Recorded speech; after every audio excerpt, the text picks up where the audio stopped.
All right, time for chapter 4 of A Wind in the Door. Chapter 4, Prognosis. Meg woke up before dawn suddenly and completely as though something had jerked her out of sleep. She listened. Only the usual noises of the sleeping house. She turned on the light and looked at her clock. She had set the alarm for 6, as usual. It was now 5. She had another whole hour in which she could curl up under the covers and luxuriate in warmth and comfort and doze. Then she remembered. She tried to reassure herself that she was remembering a dream, although it was not the way that a dream is remembered. It must have been a dream. Obviously, it must have been a dream. The only way to prove that it was nothing but a dream without waking Charles Wallace and asking him was to get dressed and go out to the star-watching rock and make sure that there was no cherubim there. And if by some slim chance it had not been a dream, she'd promised the cherubim that she would come to him before breakfast. Had it not been for the horrible moments with Mr. Jenkins screeching across the sky, she would not have wanted it to be a dream. She desperately wanted Jenny to be real, to take care of everything.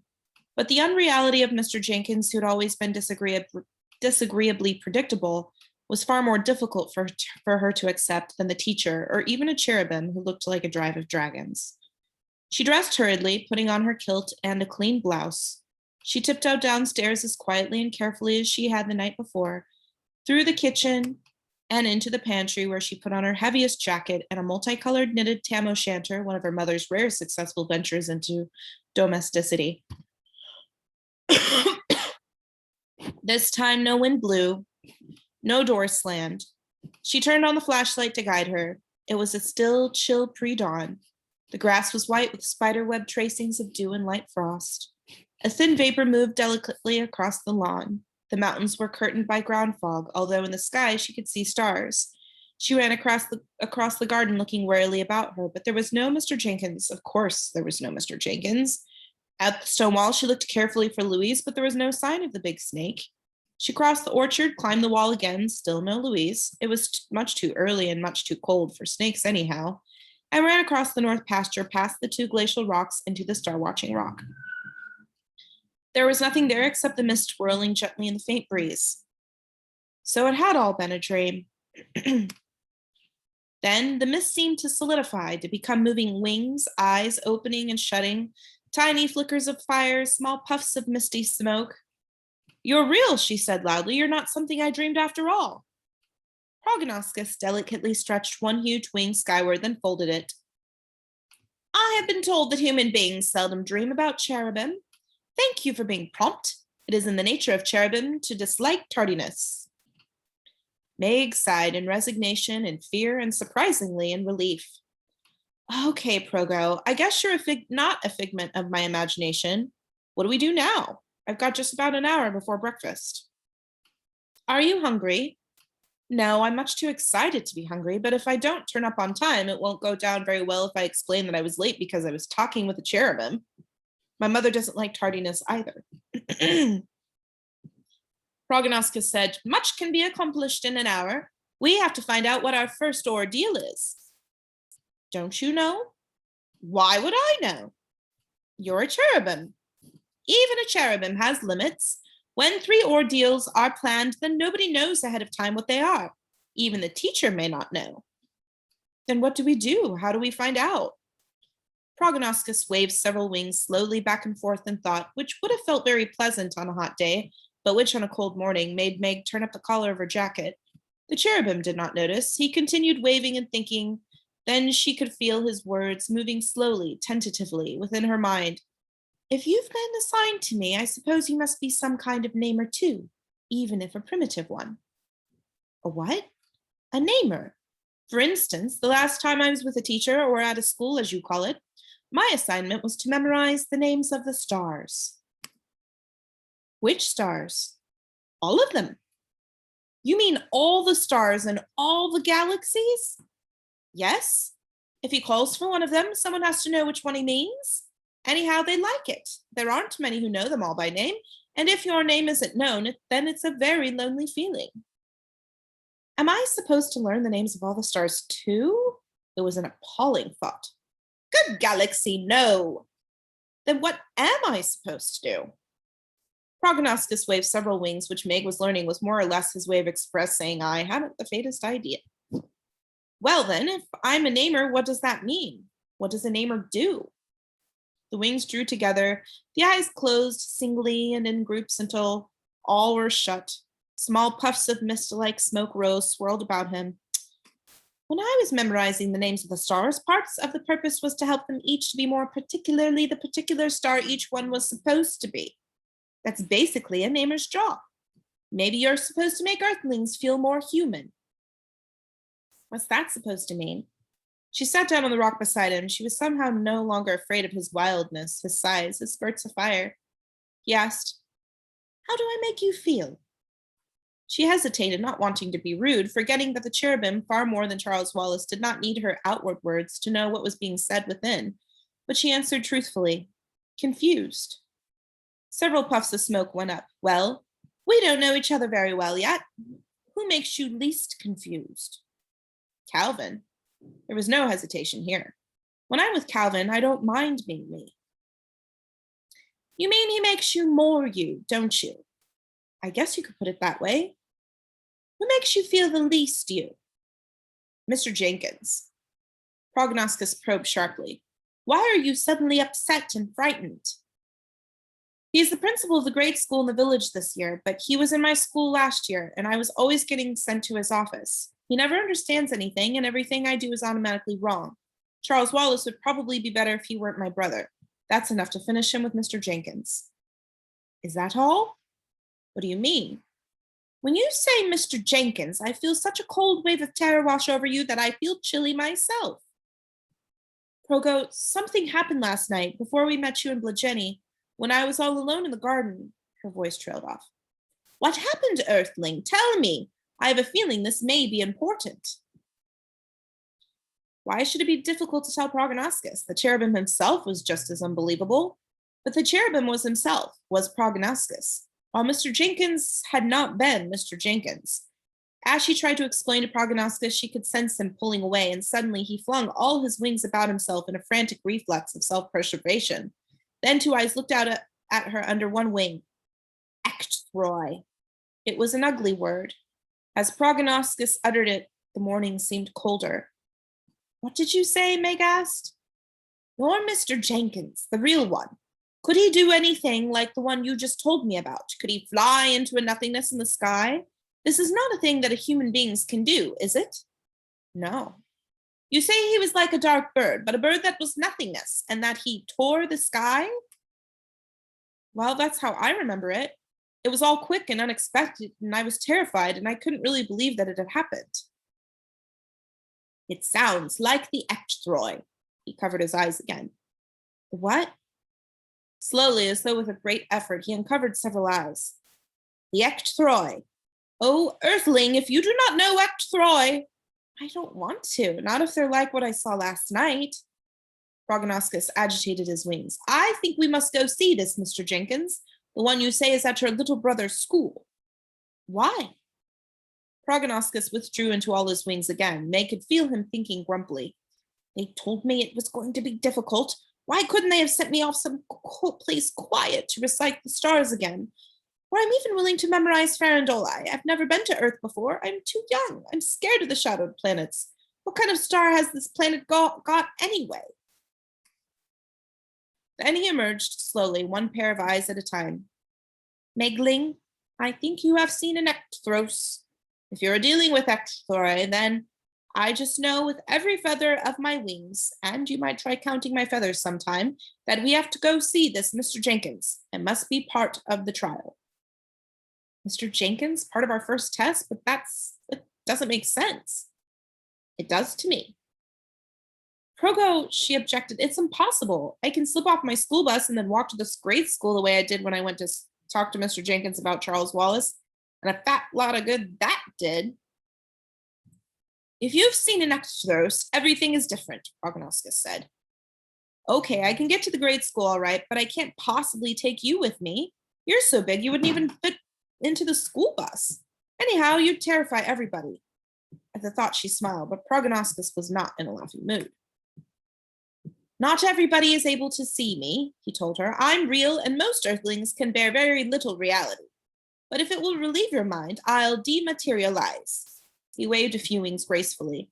It's really more comfortable for me not to be burdened with matter, but I thought it would be easier for you if you could converse with someone you could see. The cherubim was there in front of her, covering most of the star-watching rock, and then he was not there. She thought she saw a faint shimmer in the air, but it might have been the approach of dawn. She could feel him, however, moving within her mind. Are you feeling extremely brave, Megling? No. A faint light defined the eastern horizon. The stars were dim, almost extinguished. I think we're going to have to be brave, Earth Child, but it will be easier because we're together. I wonder if the teacher knows. Knows what? That you've seen an ectothros. Progo, I don't understand.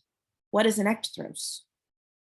Abruptly, Prognosis materialized, raised several wings, and gathered her in. Come, little Ling, I'll take you someplace yesterday and show you. How can you take me yesterday? I can't possibly take you today, silly. It's time for you to go into breakfast, and your mother dislikes tardiness. And who knows what we may have to do or where we may have to go before tomorrow. Come. He drew her further into him. She found herself looking directly into one of his eyes, a great amber cat's eye, the dark mandala of the pupil, opening, compelling, beckoning. She was drawn towards the oval, was pulled into it, was through it, into the ultimate night on the other side. Then she felt a great flaming wind, and she knew that somehow she herself was part of that wind. Then she felt a great shove, and she was standing on a bare stone mountaintop, and Prognosis was blinking and winking at her. She thought she saw the oval mandala eye through which she had come, but she was not sure. The cherubim raised a great wing to stretch the slow curve of sky above them. The warm rose and lavender of sunset faded, dimmed, was extinguished. The sky was drenched with green at the horizon, muting upwards into a deep purply blue through which stars began to appear in totally unfamiliar constellations. Meg asked, Where are we? Never mind where. Watch. She stood beside him, looking at the brilliance of the stars. Then came a sound which was above sound, beyond sound, a violent, silent, electrical report, which made her press her hands in pain against her ears. Across the sky, where the stars were clustered as thickly as in the Milky Way, a crack shivered, slivered, became a line of nothingness. If this kind of thing was happening in the universe, no matter how far away from Earth and the Milky Way, Big did not wonder that her father had been summoned to Washington and Brookhaven. Progo, what is it? What happened? The ectothroi have X'd. What? Annihilated, negated, extinguished, X'd. Meg stared in horrible fascination at the rent in the sky. This was the most terrible thing she'd ever seen. More horrifying than the Mr. Jenkins ectothros the night before. She pressed close to the cherubim, surrounding herself with wings and eyes and puffs of smoke, but she could still see the rip in the sky. She could not bear it. She closed her eyes to shut it out. She tried to think of the most comfortable thing possible, the safest, most reasonable, ordinary thing. What then? The dinner table at home? Winter? The red curtains drawn across the windows, and a quiet snow falling softly outdoors. An applewood fire in the fireplace, and Fortinbras snoring happily on the hearth. A tape playing Holst's The Planets. No, maybe that wasn't too comforting. In her mind's ear, she shifted to a ghastly recording of the school band, with Sandy and Denny's playing somewhere in the cacophony. Dinner was over, and she was clearing the table and starting the dishes, and only half listening to the conversation of her parents, who were lingering over their coffee. It was almost as tangible as though she were actually there, and she thought she felt Prognosis pushing at her mind, helping her remember. Had she really listened that attentively to her parents while she stood running hot water over the plates? Their voices were as clear as though she were actually in the room. Her father must have mentioned the terrible thing which Prognosis had just shown her, the terrible thing which was terribly precisely because it was not a thing, because it was a nothing. She could hear too clearly her father's voice, calm and rational, speaking to her mother. It isn't just in distant galaxies that strange, unreasonable things are happening. Unreason has crept up on us so insidiously that we've hardly been aware of it. But think of the things going on in our own country which you wouldn't have believed possible only a few years ago. Mrs. Murray swirled the dregs of her coffee. I don't think I believe all of them now, although I know they're happening. She looked up to see that the twins and Charles Wallace were out of the room, and Meg was splashing water in the sink as she scoured a pot. 10 years ago, we didn't even have a key to this house. Now we lock up when we go out. The irrational violence is even worse in the cities. Mr. Murray absent-mindedly began working out an equation on the tablecloth. For once, Mrs. Murray did not seem to notice. He said, "They've never known a time when people drank rainwater because it was pure, or could eat snow, or swim in any river or brook. The last time I drove home from Washington, the traffic was so bad I could have made better time with a horse. There was huge signs proclaiming speed limit 65 miles per hour, and we were crawling along at 20. And the children and I have kept dinner hot for you for 3 hours and finally ate, pretending we weren't worried that you might have been in an accident," Miss Murray said bitterly. "Here we are at the height of civilization in a well-run state and a great democracy, and 4 10-year-olds were picked up last week for pushing hard drugs in the school where our 6-year-old is regularly given black eyes and a bloody nose." She suddenly noticed the equation growing on the tablecloth. "What are you doing?" "I have a hunch that there's some connection between your discoveries about the effects of farandole and mitochondria and that unexplained phenomenon out in space." His pencil added a fraction, some Greek characters, and squared them. Mrs. Murray said in a low voice, "My discoveries are not very pleasant." "I know. I isolated farandole because something beyond increasing air pollution has to account for the accelerating number of deaths from respiratory failure and the so-called flu epidemic. It was the microsonarscope which gave me the first clue." She stopped abruptly, looked at her husband. "It's the same sound, isn't it? The strange cry of the ailing mitochondria and the cry picked up in those distant galaxies by the new paraboloidoscope. There's a horrid similarity between them. I don't like it. I don't like the fact that we don't even see what's going on in our own backyard. LA is trying as honorably as president can try in a world which has become so blunted by dishonor and violence that people casually take it for granted. We have to see a great dramatic fissure in the sky before we begin to take danger seriously. And I have to be deathly worried about our youngest child before I regard farandole except in a cool and academic manner." Meg had turned from the kitchen sink at the pain in her mother's voice and had seen her father reach across the table for her mother's hand. "My dear, this is not like you. With my intellect, I see cause for nothing but pessimism and even despair, but I can't settle for what my intellect tells me. That's not all of it." "What else is there?" Mrs. Murray's voice was low and anguished. "There are still stars which move in ordered and beautiful rhythm. There are still people in this world who keep promises, even little ones, like your cooking stew over your Bunsen burner. You may be in the middle of an experiment, but you still remember to feed your family.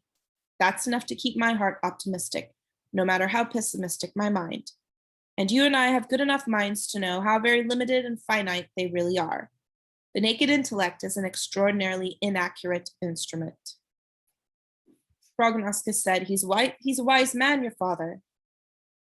"Could you hear me remembering?" "I was remembering with you. Most of that conversation you didn't hear it in your conscious mind, you know." "I have a very good memory," Meg started, but then she stopped herself. "Okay, I know I couldn't have remembered all that by myself. I suppose I just sort of took it in the sound waves, didn't I? But how did you get all of it from me?" Prognosis looked at her with two ringed owl-like eyes. "You're beginning to learn how to kithe." "To what?" "Kithe. It's how cherubim talk. It's talking without words, just the same way that I can be myself and not be enfleshed." "But I have to be enfleshed, and I need words." "I know, Meg," he replied gently, "and I will keep things worded for you, but it will help if you will remember that cherubim kithe without words among each other. For a human creature, you show a distant talent for kithing." She blushed slightly at the compliment. She had a feeling that paying compliments is a habit not often indulged by cherubim. "Progo, I wish I'd been able to see the equation father was doodling on the tablecloth. If I'd seen it, then it might be somewhere in my mind for you to pull out." "Think," Prognosis said. "I'll help." "Mother put the tablecloth in the wash. But you remember there were some Greek letters." "Yes." "Let me try to find them with you." She closed her eyes. "That's right. Relax now. Maybe this is the way for us to kithe. Don't you try to think. Just let me move about."